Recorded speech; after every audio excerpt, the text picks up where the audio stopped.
Hola lectores, bienvenidos una vez más a mi canal. Mi nombre es Annie y hoy vengo a platicarles un poco de La mujer justa de Sándor Márai.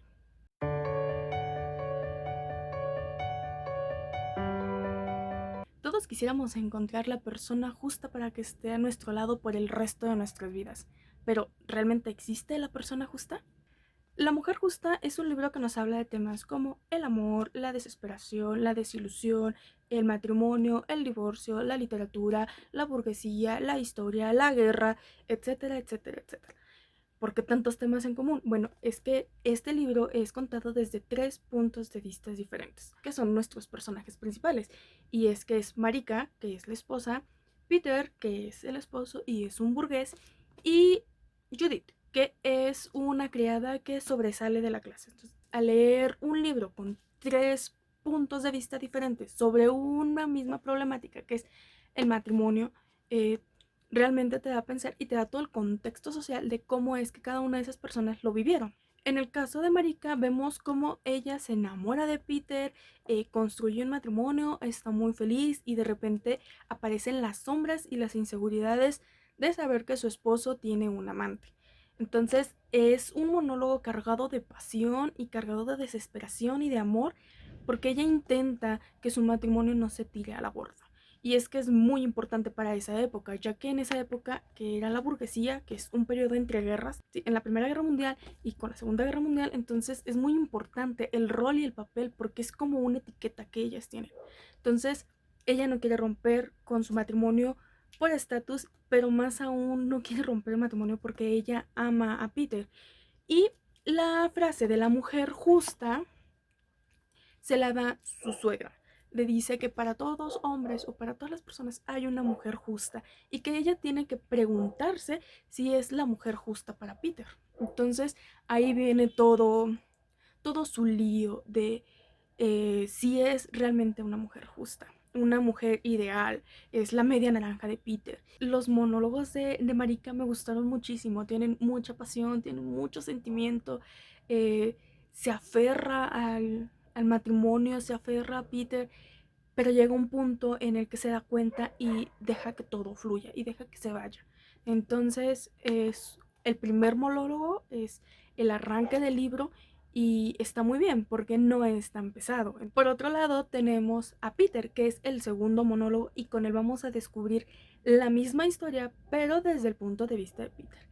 Este puede llegar a ser un poco más complicado. A mí fue el que más me gustó, hacer reflexiones muy profundas o más a la raíz de los problemas y de los sentimientos.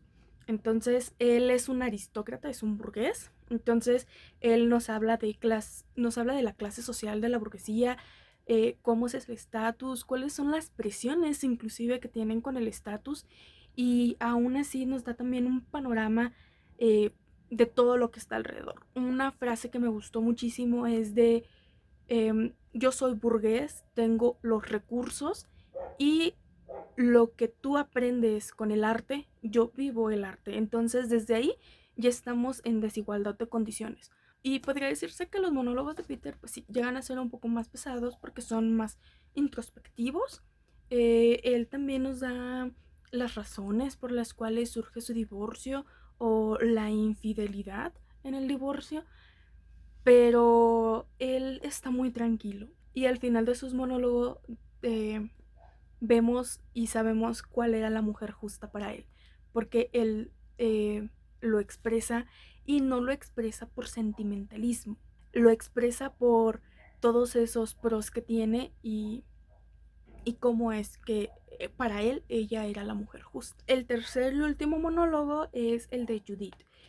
Con Judith vemos el clasismo y cómo es que ella intenta pasar de una clase porque era sirvienta o era mucama o cama de compañía de la madre de Peter y cómo intenta hacerse de una clase social o pertenecer a otra clase social. En esta última parte, aunque es enfocada a la historia o a la problemática, porque recordemos que solo es una problemática desde tres puntos de vista diferentes, ella también nos cuenta una parte de su historia. Y de la mano de la historia de Judith, conocemos también la historia o la parte histórica del Imperio Austrohúngaro. La parte de la guerra, un poco más de política, es mucha historia. Yo este libro lo leí por el club de lectura de Lector a Lector Podcast. Y cuando yo lo leí no me gustó tanto. He de reconocer que no me gustó. Sentí que se partió mucho la historia porque el primer monólogo y el segundo pues van de la mano. Y lleva una línea y los puedes enlazar o puedes acordarte. Pero Judith rompe el esquema. Sin embargo, cuando estábamos comentando el libro, Marisol nos dio a entender que este libro o este tercer monólogo se escribió muchos años después. Entonces, por eso se nota tanto el cambio y el autor le quiso dar un contexto diferente, porque en esta tercera y última parte nos habla de cultura, nos habla de política, de la guerra, de lo que es resurgir de entre las cenizas, que fue lo que le pasó a la ciudad después de la guerra, y todos esos acontecimientos, cómo es que los fueron marcando y cómo vivieron cada una de estas personas los acontecimientos, porque fue muy diferente cómo los vivió Peter a cómo los vive Judith. Y otra cosa que no me gustó de la parte de Judith es que al final, o bueno, no al final, sino cuando empiezas a leer, te das cuenta que Judith tenía una aferración y ella lo que realmente quería era un estatus social nuevo. Entonces, su relación, en lugar de ser sana, pues no, es de venganza. Se dan cuenta que no son las personas justas la una para la otra y comienza el juego de la venganza, el rencor, los resentimientos. Entonces, mientras Marika te ponía todo lo bonito y todo lo que ella sentía y toda la desesperación que sentía porque el amor de su vida se iba, eh, con la parte de Judith, aparte de ser muy histórico y muy contextual, nos habla de todo ese dolor que se acumuló por mucho tiempo y que al final estalló. Entonces está lleno de desesperación y de rabia y de venganza. O los tres monólogos tienen una parte enriquecedora. La de Marika, la parte pasional y romántica, por así decirse, el compromiso y todos esos sentimientos. La parte de Peter, que era la de la burguesía y la de la época, que es donde conocemos toda la época y todas las etiquetas que tienen. Y la parte de Judith, pues por todo el contexto histórico que tiene la novela, la vemos un poco más en la parte de Judith. Como un dato adicional, dicen que este libro es autobiográfico o tiene tintes autobiográficos del autor y que es una de sus más grandes obras.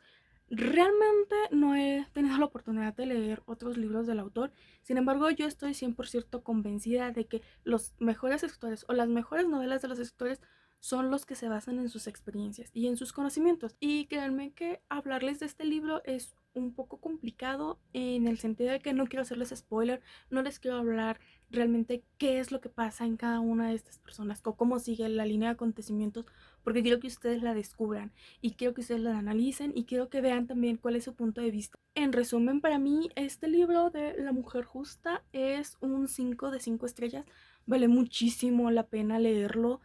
Es una pena que no estén reeditados los demás libros y espero le den una oportunidad, y si ya lo leyeron, déjenme sus comentarios. Si lo van a leer, también háganmelo saber, búsquenme en mis redes sociales y yo con gusto también hablo de este libro porque ha sido una de mis mejores lecturas del año.